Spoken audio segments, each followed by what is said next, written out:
and welcome to Revolutions. Episode 5.18, Liberation.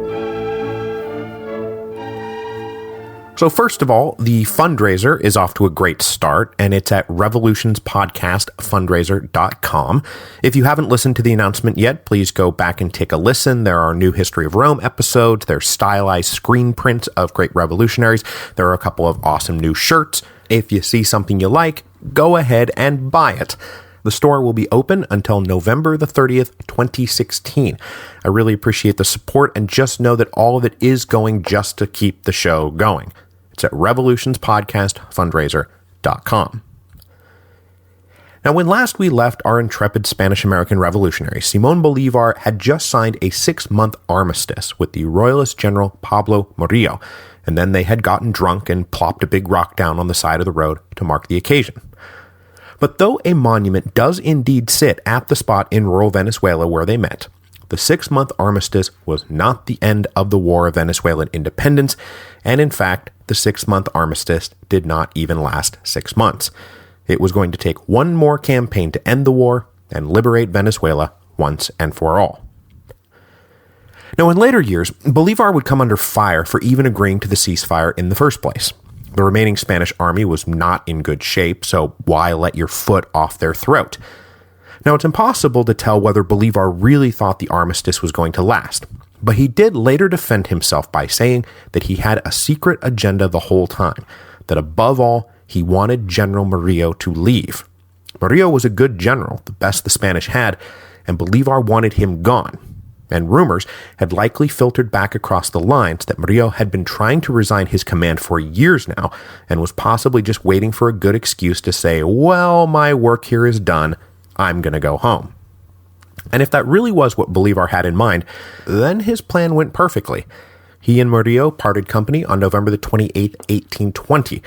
General Murillo then rode back to Caracas, made a few final arrangements. He transferred control of the army to his second-in-command, a guy named General Miguel de la Torre, and on December the 17th, 1820, a mere 3 weeks after meeting Bolívar, Murillo boarded a ship and sailed back to Spain, never to return. Now, beyond just clearing Murillo off the board, though, Bolívar's further thinking may have been that time was on his side, that a break in the action helped the Republicans and hurt the Royalists. And if that was his thinking, then he was right about that too. Everybody knew that no more reinforcements were coming from Spain, that the liberal revolt against Ferdinand VII earlier in the year meant that the Spanish troops in Venezuela were on their own. And with so few troops, they were confined to their own territory with little chance of breaking out. And frankly, there wasn't much territory left anyway.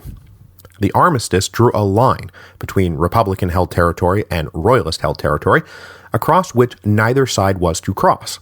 The Royalists got the coastline from Caracas west, including some territory around Lake Maracaibo in the far west.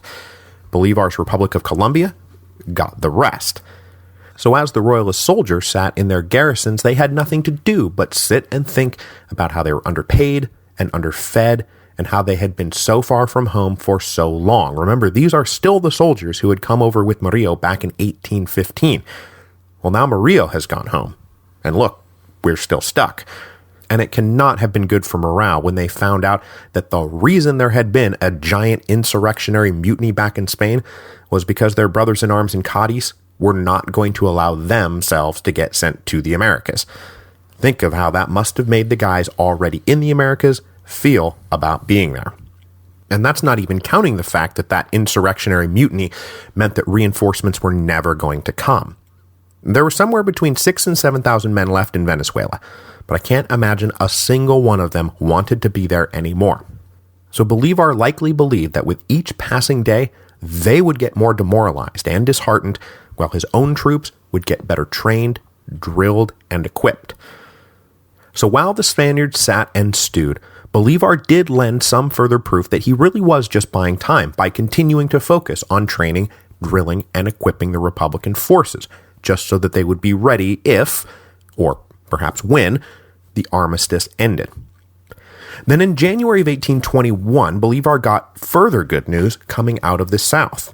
As we will discuss in detail next week, the armies of José de San Martín had begun their march north and were putting the still loyal Viceroyalty of Peru under intense pressure. This had then triggered a local revolt in the city of Guayaquil, who rose up and declared independence from Spain. Now, we talked briefly about Guayaquil back in episode 5.7, The First Cry of Liberty. They were the port city under the jurisdiction of Quito, who kept refusing to support Quito during the various insurrections that they had staged in the precursor revolts. Well, now things are in reverse. With San Martín poised to take Lima, Guayaquil threw off the Spanish yoke and dared the royalists still holding Quito to do a damn thing about it. The revolt in Guayaquil provided Bolívar an opportunity he did not want to miss. Remember, he envisioned the Republic of Colombia incorporating all the old territories of the Viceroyalty of New Granada, and that included Quito and the areas under its jurisdiction, which is today the future nation of Ecuador. The claim to Quito had always been restricted to empty proclamations, though. But the revolt in Guayaquil meant that the time to begin incorporating the region was possibly at hand. And, even more important than jumping before the royalists were able to nip the revolt in the bud, was jumping before San Martín took Peru, because Bolívar was certainly not above wanting to stake Colombian claims to the Quito region before any other Republican faction in South America got there. So in January of 1821, he peeled off 1,000 troops and ordered them to go reinforce Guayaquil, to defend it from royalist recapture and prepare for what Bolívar hoped would be a two-pronged assault on Quito once Venezuela was well and truly secured.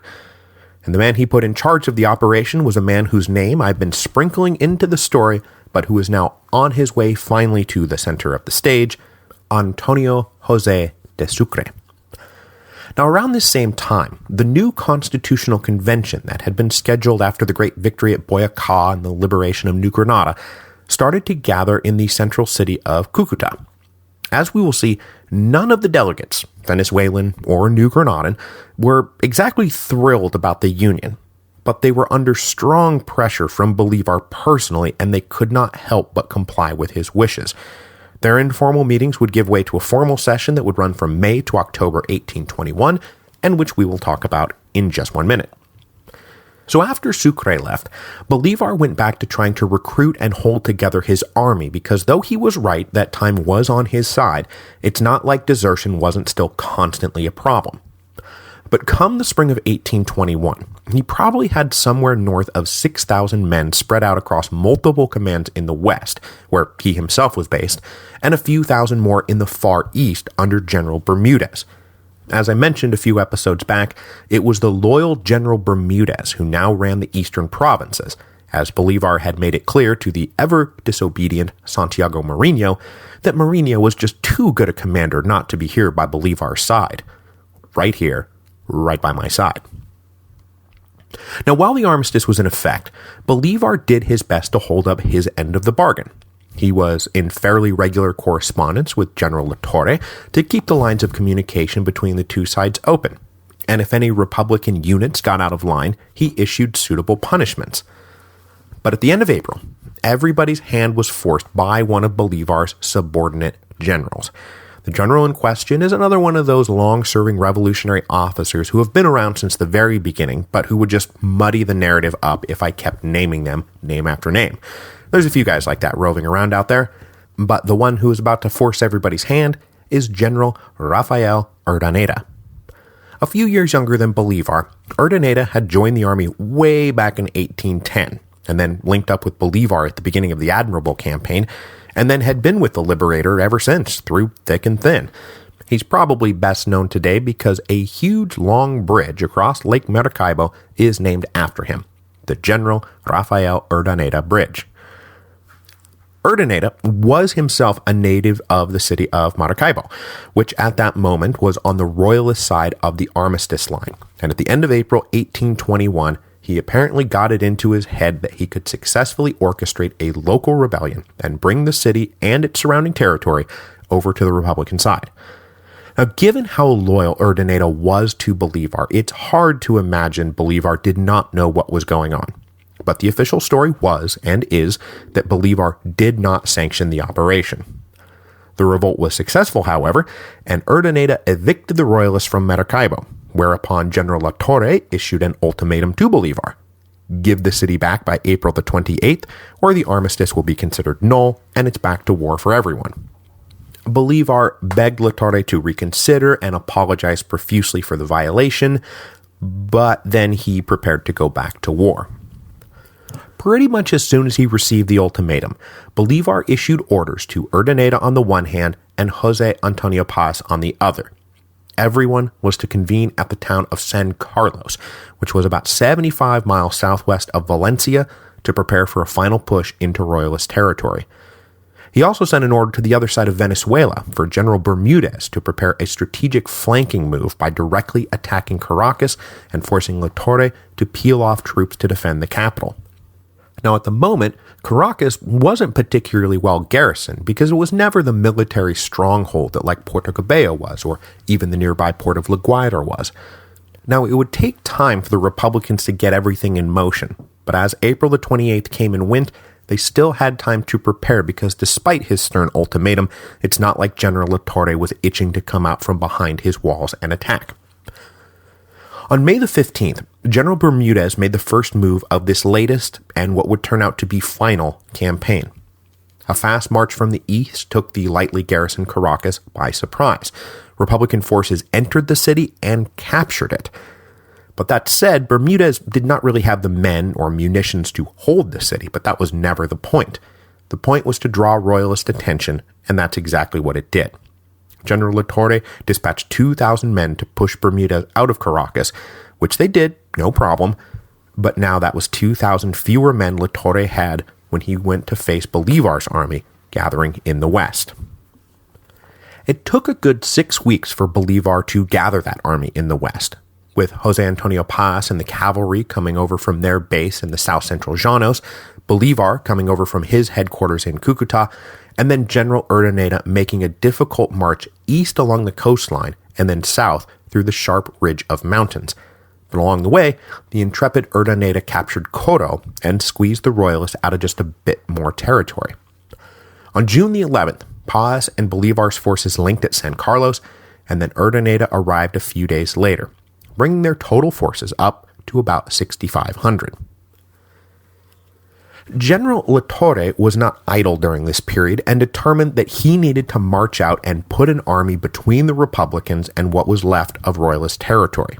And he identified a spot between the Republicans and the city of Valencia as the ideal location, where the high plains of Carabobo gave way to a valley that led into difficult hill country. If Bolívar was planning to advance, there was only one road he could plausibly take, and so by mid-June, La Torre had planted an army of about 5,000 men on that road, and they waited. With the two armies now just 50 miles apart at the end of June, Bolívar ordered his army forward, approaching what he hoped would be, but could not know that it would be, the final decisive battle of the war, the Battle of Carabobo. On the night of June the 23rd, with contact between the two armies likely coming in the morning, an ominous portent arrived. The heavens opened up, and a torrential rain began to fall. The Venezuelan soldiers were apparently a little spooked by the omen, but in their midst were a couple of hundred British legionaries, many of whom had been veterans of the Napoleonic Wars, and these guys were like laughing and high-fiving each other. They said, guys, this is actually awesome, because the same thing happened before the Battle of Waterloo, and this thing is in the bag. And so it would be. And as we will see, it will be thanks in large part to that little corps of British soldiers, half of whom would be dead before the next night fell. The morning of June the 24th, 1821, dawned with bright blue skies. Bolívar's army broke camp and approached La Torre's position from the direction La Torre knew they would be coming from, which is never like the greatest way to approach a battle. There was no question that the royalists would be arrayed to meet them. Now, though he was and would remain in love with the reckless frontal assault, Bolívar decided that this was too obvious even for him, and so he decided to go for the trick that had worked so well in the lead-up to the Battle of Boyacá, use supposedly impossible terrain to his advantage. He divided his army up into 3 divisions, with about half the total troops being assigned to the division under General Paz. While Bolívar made a slow approach north through the pass La Torre had his eye on, Paz was to make a daring flanking move around to the west through supposedly impassable narrow defiles that gave way to broken and treacherous high ground, taking a chance on this supposedly impossible terrain so as not to allow the enemy to fight the battle that they wanted to fight. The Republicans slowly made their way towards the final battle. And there was no good reason for La Torre to suspect that he was about to get flanked, but he was about to get flanked. But even still, it's not like the Battle of Carabobo wasn't a close-run thing. Paz led his mixture of cavalry and infantry through the impossible terrain, and it wasn't until they were right on top of the Royalists that their presence was discovered. But La Torre acted quickly. He ordered half his army to rearray themselves to face this sudden presence of enemy troops to their right, and he turned all his heavy guns in that direction too and just started blasting away. Paz's forces fought and dodged their way onto the high ground they had been aiming for, but when they then turned to charge into the Royalist flank, they ran into a solid wall of battle-hardened Royalist infantry, blasting them with a mix of bullets and cannonballs, critically scattering the Llaneros cavalry before they could land one of their deadly lance strikes. With Paz and his horsemen pushed back in a cloud of confused buzzing, the whole operation might have been sunk, but those couple of hundred British legionaries stepped into the breach. Later reports said that the British stood like a solid wall, trading fire for fire and enduring heavy casualties, but they prevented the Royalists from taking advantage of their initial success and bought Paz and the cavalry time to regroup. And then at a critical moment, the British launched a borderline suicidal bayonet charge right into the enemy line, enduring further heavy casualties as they fought. With the bayonet charge pinning the Spanish down, Paz successfully regrouped the cavalry on the plains behind the Spaniards, so when they came charging in this time, it was a deadly strike on the Royalist rear, and once that charge came, the battle was basically over. La Torre's army was now split in 2, with the side that had been facing Paz cut off from the side that was still facing the pass, where Bolívar's part of the Republican army was just now emerging. La Torre determined that there would be no saving the day in his current predicament, and he led the half of the army still under his control on an orderly retreat back north across the plains, and they never stopped until they got back to the safety of Puerto Cabello. The men he left behind, those who hadn't been killed anyway, surrendered as soon as they were surrounded. Now, I've seen different estimates, but of the 5,000 men La Torre had lined up, somewhere between 2,000 and 2,700 were taken prisoner. The Republicans only lost a couple of hundred men, and almost all of those were British legionaries, the men who had decisively turned the tide of the battle. Now, it feels a little petty to point this out, but I'm going to go ahead and do it anyway. In the Battle of Carabobo, the decisive battle in the War of Venezuelan Independence, the battle that secured Venezuelan independence, and one of the great victories of all the wars of Spanish-American independence, Simón Bolívar himself played no part. Now, the Liberator was well aware of this, and right there on the spot, he promoted General Paz, the man who had actually won the battle, to General-in-Chief. In the still somewhat rickety structure of the Republican Army, Paz answered now only to Bolívar. Not that that really changed anything. Paz had only ever answered to Bolívar, and even then, only when he felt like it. Now, it would of course take a while to play out, but the Battle of Carabobo was the end of the Spanish in Venezuela. General La Torre simply did not have the forces necessary to prevent Bolívar from doing kind of whatever he wanted, and the Royalists were all pulled back to either Puerto Cabello or La Guaira. But though they still hold those last key bases, the Venezuelans now had the run of the whole country. Bolívar himself rode straight for Caracas, entering the capital on June the 27th, 1821. It was the first time he had set foot in his hometown in 7 years, not since the famous evacuation he had been forced to lead in the summer of 1814, when the legions of hell were descending and the Second Republic was collapsing. When he entered the city, Bolívar found it silent and hunkered down, the residents not really knowing what had happened out there on the plains of Carabobo, not sure who had won, if the reports of total Republican victory were actually true. But word soon filtered out that yes, the Republicans had won, and the liberators actually here in Caracas. The people slowly emerged from their houses and shops. They saw that all was indeed well, that Bolivar was there, and triumphant. So shortly thereafter, silence gave way to cheers, and then celebrations, and then a long-running, boisterous party. Bolivar himself went straight to his old house, a piece of property that had been long since confiscated by the enemy, but was now his to rightfully reclaim. Now, I can't find any reports of what state the Caracas house was in, but in general, Bolivar had been financially ruined by the revolution. The various businesses and estates that had been in the Bolivar family going back to the conquest had been confiscated years ago, and those that he might now reclaim were mostly in ruins. For Bolivar personally, the end result of his life as a revolutionary was clear.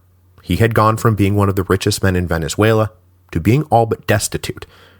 And this was a problem for him exacerbated because of his high-minded, virtuous republicanism. He was consciously emulating the career of George Washington, and Bolivar refused, for example, to accept wages for his service, either as commander-in-chief of the army or president of the republic. But whereas Washington could actually afford this kind of republican chivalry, Bolivar really couldn't. And now that the war was winding down, it was becoming clear just how bad off he was. But even facing this down, he was not deterred from setting a virtuous example. And shortly after arriving in Caracas, he decided to do General Washington one better.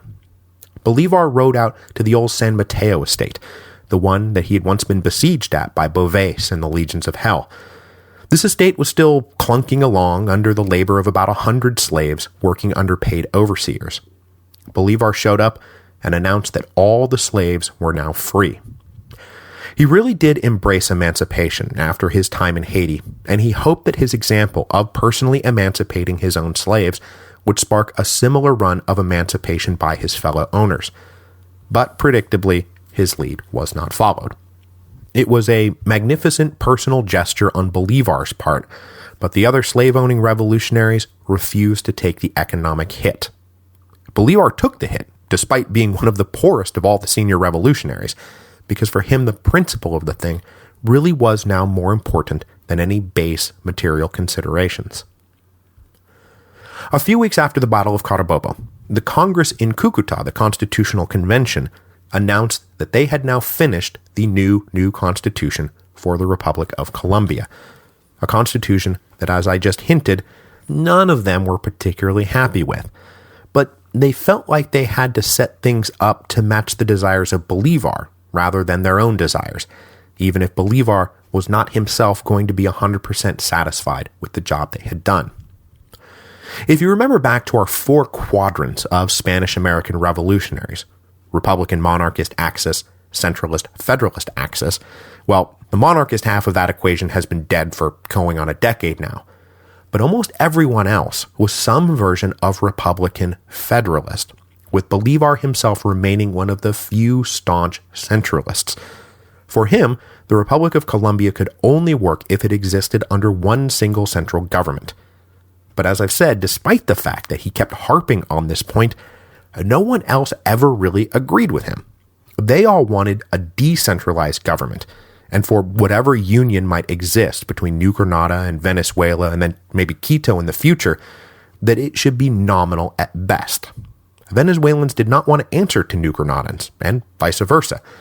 But the Liberator was so singularly insistent on the point of central government that in the end, the Constitution was centralist. The model that the Congress took looked a lot like the United States. There were 3 branches of government, an executive president and vice president, a legislative, Senate, and House of Representatives, and an independent judiciary. And like the United States, at least at the time, the Congress was supposed to be the dominant branch, responsible for all legislation and in whose hands most final decisions lay. The president was there to execute their laws and only had minimal unilateral authority during a state emergency. The judiciary, though, they made very strong and independent, as most of the men in the room were lawyers who did not unreasonably think that the rule of law was of primary importance to a new republic. They also tried to break free of the old borders, at least on paper, by abolishing the distinction between Venezuela and New Granada, and instead creating a bunch of departments that would each be run by an intendant who answered to the central government. But those old distinctions were going to prove impossible to paper over. Finally, as we've seen before, and as would be natural for men of their pedigree, the active-passive citizen distinction was maintained, and suffrage would be based on a property qualification. When Bolívar was given the draft that they had voted on in mid-July 1821, he was disappointed.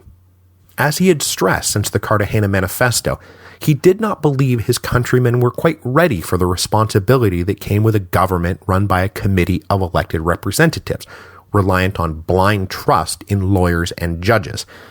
He continued to believe that a vigorous and empowered executive was what the situation required, somebody to cut through all the crap, hold the factions together, and keep the greedy and self-interested men in check while giving the Republic enough breathing room to survive.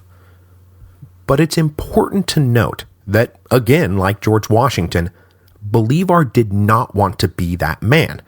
At least that's what he said over and over and over again. And I get the feeling like, if nothing else, he really didn't want to do the job, like deal with civilian politics, issuing memos and managing the implementation of laws, like Santander seemed to love. But even then, it's easy to be skeptical of Bolívar's, oh, I don't really want power, oh, okay, I'll take power. But if a guy does say the same thing over and over again, I do think it's worth taking him at his word. Bolívar believed that as a military man, a man of war, that vesting him above all others with civilian power was a dangerous thing. Somebody needed that power, but it really shouldn't be me. He said, "You tell me that history will say great things about me. I believe that it will say nothing was greater than my renunciation of power and my absolute dedication to the arms that could save the government and the country. History will say, Bolívar took over the government to free his countrymen, and when they were free, he left them, so that they would be ruled by law and not by his will." But Bolívar's election to the presidency was unavoidable. He was the indispensable man. And so when the Congress elected him president on September the 7th, 1821, with Santander elected vice president, there was nothing Bolívar could do but accept. Though, when he rode to Cúcuta to accept the presidency, he did so with a light admonishing of the Congress that he really should not be president. He said, "I am a son of war, the man whom combat has raised to government.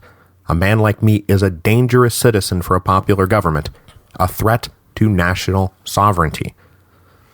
And so, acting on his own convictions, Bolívar basically made himself a figurehead president, with the day-to-day operations of the new Republic of Colombia left in the capable hands of Vice President Santander. Bolívar himself then turned his attention back to war, the state within which he felt most comfortable, and where his ultimate ambitions had not yet been satisfied.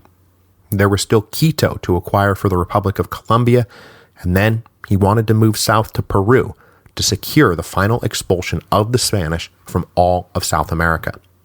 The War of Venezuelan independence may be over, but for Bolívar, the war went on. But that said, most of the men who had fought and died with him all these years were now rounding up their own service, and they were starting to relax and think about what to do in their new world of independent peace.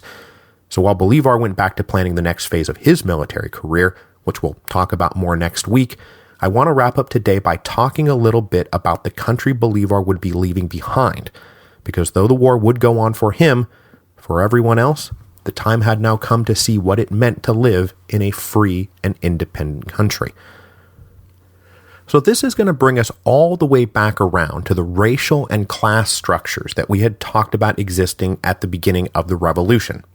It's now basically time to check up and see how everyone is faring now that liberty is at hand. So at the top of the old pyramid, we can clear those guys out right away because it's the Peninsulares. The Peninsulares are gone now. Now that doesn't mean that men and women from Spain won't remain in the Republic of Colombia now that it has been liberated, just that any special privileges or access to office or any other economic and social benefit they once enjoyed, those are now gone. That very top of the old hierarchy just got lopped off and tossed into the bin. If you were a Spaniard and decided to stay, that was fine, but you were just another white guy. So who stepped up to the top of the pyramid? Well, the old Criollo aristocracy, of course. Now, this was not a reward that had been gained without major cost. At least in Venezuela, the estimate is that over the course of the War of Independence, the white population had been reduced by about half, with death and exile taking their toll on the white population. So to emerge victorious in the new order, you were going to have been one of the ones who lived. But those that did live slid naturally into all the major governmental and administrative posts and had money and capital to take advantage of the post-war economic environment where land and opportunity could be had on the cheap. Even a guy like Bolivar, who, as I just said, at least on paper, was now totally destitute in 1821, well, he had all the clout he needed to not have his lack of funds really get in the way if he didn't want them to. But that old Criollo aristocracy did have to deal with one group pushing their way in to join them at the top. Men who had not been a part of the elite prior to the wars.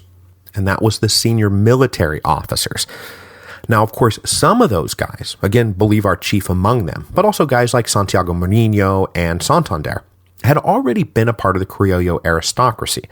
But there were other poor whites who had joined the army and risen up well beyond their original station. General Bermudez was a good example of that, but of course the best example is Jose Antonio Paz. The poor, barefoot Gennaro was now general-in-chief of the Republican Army, and at the moment, one of the dozen or so most powerful men in all of South America.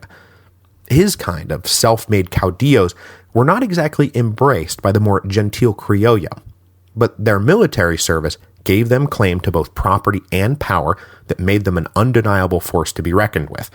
And in fact, at the end of the day, they were the power to be reckoned with.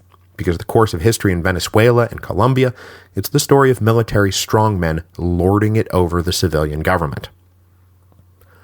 But then there was another group that also felt resistant to their ascension to power in the new order, and they felt it even more acutely. This was mixed-race military officers.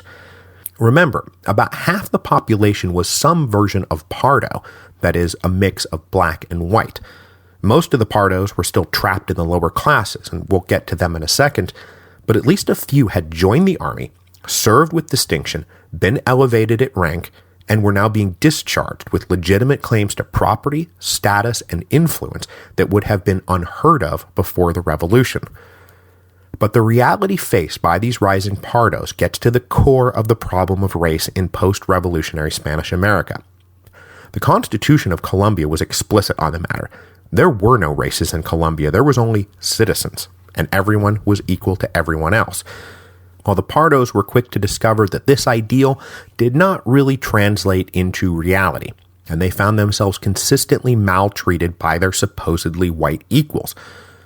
Remember, in the final years of the Bourbon reforms, the Spanish administrators had been the ones pushing to roll back the strict racial caste system that had defined the old order. In fact, one of the reasons the white Criollo had resented Peninsular administration was that the Peninsulares were trying to make the Pardos the equal of the whites, and the whites didn't like it. Well, as these new rising Pardos tried to transition their children, for example, into being full and equal citizens, giving them access to schools and opportunities, the de jure racism that had defined the old hierarchy was still de facto in effect, even as grand proclamations of racial equality accompanied every patriotic speech. But at least that handful of Pardo officer had the means to live better, even if they were still up creek socially. The vast majority of their lower-class brothers and sisters, though, found themselves even worse off than they had been on the eve of the revolution. Well, now that the Peninsulares were gone, there was no one looking out for the interests of poor Pardos anymore, and their status took a decided step back after independence. Again, they were considered equal under the law, but since almost all of them lacked property qualifications to vote, their interests would be virtually ignored by the post-independence government. And in the years to come, periodic revolts and unrest driven by a mixed-race population demanding that the promise of equality be redeemed would dot the history of free Colombia. Now, the group that should have been able to make a decent jump in status were the enlisted soldiers, both white and Pardo, who had served throughout the wars of independence. But as is often the case, those guys got majorly shortchanged. When wages ran low, they started being paid in land titles by their generals, and when the whole system was centralized, they started being paid in vouchers that would be redeemable for land at some indeterminate point in the future once the war was over. Well, as had happened with the government bonds paid to enlisted Continentals during the American War of Independence, what could a common soldier do with these vouchers? They couldn't eat them, they couldn't drink them, and so what happened? That's right, in come the speculators, who are offering cash for as low as 5% of face value for the vouchers. But if you're a poor enlisted man who needs to buy some food, you sell, no matter how low the price. This meant that when the war ended, men who already had means came away with claims to huge amounts of land, while all the men who had done the fighting and risked death, they walked away virtually empty-handed. And this is part of the reason why none of them now had the vote. They had no property to speak of, so their interests too were ignored. And since the Constitution put a strong emphasis on private property rights and the judiciary was strict about enforcement, there was no real solution. I mean, you sold your voucher, right? Yes, sir. Well, that means it's his property now. End of story. Next case. So in terms of economic and social leveling, the revolution in Colombia left an awful lot to be desired. And this leaving of an awful lot to be desired extended to the issue of slavery. Because what were they going to do with the slaves? Bolivar was adamant, and would remain adamant, that they all needed to be freed, and he used every ounce of his stature and his influence to get the slaves freed without any kind of deep concern about what the economic or social repercussions might be. But as I just mentioned, none of his fellow slave owners were much interested in following Bolivar's lead, and despite a vague nod to emancipation in the Constitution, the government had little interest in following through. They wrote up a little subsection outlining the process for emancipation with an emphasis on how to compensate owners for their lost property. A special tax would be instituted that would then create a fund that could pay owners for freeing their slaves. But in practice, this was all a dead letter. Nobody wanted to pay the tax, no one fought too hard to collect the tax, and so no owner freed his slaves because he wasn't going to be compensated. So despite Bolivar's begging, pleading, and cajoling, slavery stayed entrenched in the Republic of Colombia. They did, however, write in that it would be phased out over time, that children of slaves would be freed as soon as they turned 18. Later, this would be bumped up to 21. So, in the Free Republic of Colombia, and then in the independent nations that would follow in the wake of Bolivar's death, slaves were still slaves. Finally, there were the native Amerindian populations who have for the most part been completely on the sidelines through all of this. Their population was not nearly as large in Gran Colombia as it was, for example, in Peru. But those who were around were none too thrilled with independence. As I've mentioned, they were subject to a special tribute as a community, but were simultaneously exempt from all other taxation. In the new order, they were now quote-unquote freed from the tribute, but liable for all the other taxes, which ran quite a bit higher. And as if that wasn't enough, the more liberal economics of the new nation emphasized individual property rights at the expense of any kind of communal ownership. So the rhythm of Amerindian life was about to be severely disrupted, as every plot of land now required an individual name on an individual deed. And if you didn't have that, it was pretty easy for some speculator to move on in. But as I've said, how this complicated web of social, economic, and political forces would work themselves out in the months and years after independence, Bolivar himself did not plan to be around to guide it, because his years as a revolutionary had broadened his vision. It was no longer just Venezuela or Gran Colombia that fit Bolivar's definition of the country that he would liberate or die trying, but all of South America. As long as a single South American was in Spanish chains, Bolivar himself would not be free. So, next week will mark the beginning of his pivot south, on his way to his fateful meeting with General José de San Martín and the liberation of all of South America. Now, to tell that story, we have to go back and pick up with San Martín. So next week will mostly be a follow-up to episode 5.13 to catch up with San Martín and Bernardo O'Higgins after the liberation of Chile.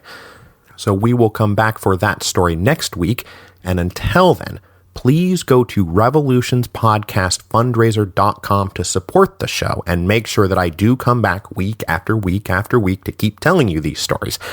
That again, revolutionspodcastfundraiser.com.